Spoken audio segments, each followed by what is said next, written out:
Jean II, que l'on appellera Jean II le Bon, monte sur le trône en 1350. Mais depuis la défaite de Crécy en 1346, sa couronne est contestée, d'une part par Édouard III, roi d'Angleterre, et d'autre part par Charles d'Évreux, qui est roi de Navarre, qu'on appellera Charles le Mauvais, mais qui n'est pas nécessairement plus mauvais que Jean II le Bon n'est bon. La peste noire avait forcé les belligérants à abandonner les combats, mais en 1355, la guerre reprend et le prince noir lance une chevauchée à partir de la Guyenne. Le prince noir, c'est le prince de Galles, c'est le fils aîné d'Édouard III, mais il ne régnera jamais, donc on continua de l'appeler le prince noir. Devant ce danger, Jean II réunit les états généraux de Languedoc, c'était ceux des pays du Nord, pour leur demander des subsides afin de lever une armée de 30 000 hommes, ce qui est accepté. Mais l'arrestation de Charles d'Évreux, roi de Navarre, c'est le fils de Jeanne, c'est le petit-fils de Louis X le Hutin, son arrestation provoque le ralliement au roi d'Angleterre de la Normandie. La Normandie, c'est l'ancien fief des ducs de Normandie qui sont devenus rois d'Angleterre et dont les Plantagenets descendent. Et ce ralliement de la Normandie illustre encore une fois le fait que cette guerre de 100 ans, c'est une guerre civile, beaucoup plus qu'une invasion anglaise. En 1356, nouvelle chevauchée du prince noir, toujours à partir de la Guyenne. Et c'est là qu'a lieu la bataille de Maupertuis, près de Poitiers. Malheureusement, au cours de cette bataille, Jean II est capturé. Il est vaillamment défendu par son fils, Philippe, qu'on appellera Philippe de Hardy, futur duc de Bourgogne. Dans les scènes célèbres, Père, gardez-vous à gauche, Père, gardez-vous à droite. Il a beau se garder, il est quand même fait prisonnier. Il est emmené d'abord à Bordeaux, puis à Londres. Et pendant sa captivité, c'est son fils aîné, le dauphin, qui gouverne, le futur Charles V. C'est le premier des rois de France à porter le titre de dauphin, qui est réservé au fils aîné du roi. Et ce titre de dauphin vient du fait que son apanage, c'est le Dauphiné. Le Dauphiné est une province qui a été achetée au duc de Savoie, un peu par hasard, car celui-ci avait besoin d'argent pour partir en croisade. Il est intéressant de signaler que ce Dauphiné ne fait pas partie du royaume de France, il fait partie du Saint-Empire. Et le dauphin va rendre hommage à l'empereur pour cette province.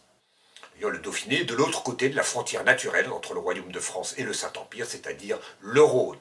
À l'égard de l'empereur, le dauphin se trouve exactement donc dans la même situation qu'Édouard III d'Angleterre quand il est vassal du roi de France en Guyenne, tout en étant roi d'Angleterre de l'autre côté de la Manche. Mais le dauphin, le futur Charles V, a affaire à forte partie, car Charles d'Évreux, roi de Navarre, fit valoir ses droits à la couronne de France. Et pour cela, il va s'allier à Étienne Marcel ainsi qu'aux Anglais. Étienne Marcel, c'est le prévôt des marchands de Paris. Et les marchands, ils en ont marre d'être taxés pour faire des guerres, qui d'ailleurs sont perdues pour l'instant. Et donc Étienne Marcel soutient Charles d'Évreux. Et tous deux font adopter par les États généraux de Languedoc, réunis à Paris, une grande remontrance qui est en fait analogue à la grande charte que le roi d'Angleterre, Jean sans Terre, avait signée en 1215 après la bataille de la Roche-aux-Moines. Il est donc question de limiter les pouvoirs du roi.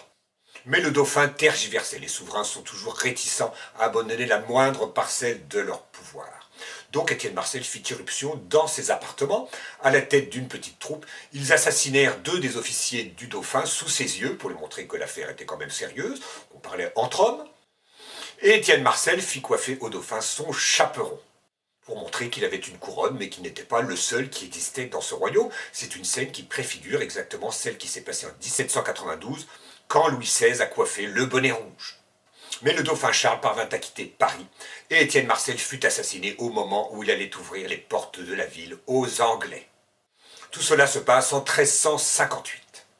Et à la même époque, il n'y a pas que les bourgeois, les marchands qui sont mécontents, les paysans le sont aussi, car les grandes compagnies de routiers qui composent les armées causent de grands ravages. Il faut bien comprendre que quand une armée se présente devant votre village, que ce soit l'armée du roi de France, celle du roi d'Angleterre ou n'importe quelle autre, vous êtes promis au pillage et à la destruction. Voilà pourquoi ces révoltes éclatent, qu'on appelle des jacqueries, parce qu'on surnommait ces paysans les Jacques.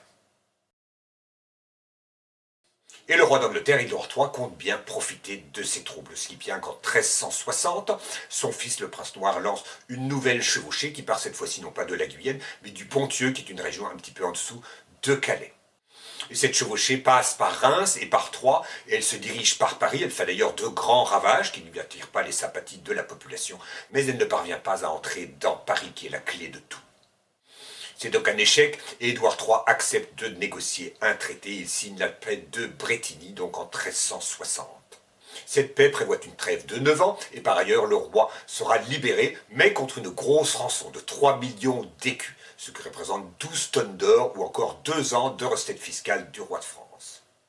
Pour payer cette rançon, d'ailleurs, on frappera une nouvelle monnaie qu'on appellera le franc, car le mot franc veut dire libre. De plus, Jean II abandonnait au roi d'Angleterre Calais, qui de toute façon est occupé, et il restitue à Édouard III la Guyenne, le Poitou, le Périgord, le Rouergue, donc de grandes provinces de ce qui constituait autrefois l'Aquitaine d'Aliénor d'Aquitaine, ancêtre d'Édouard III.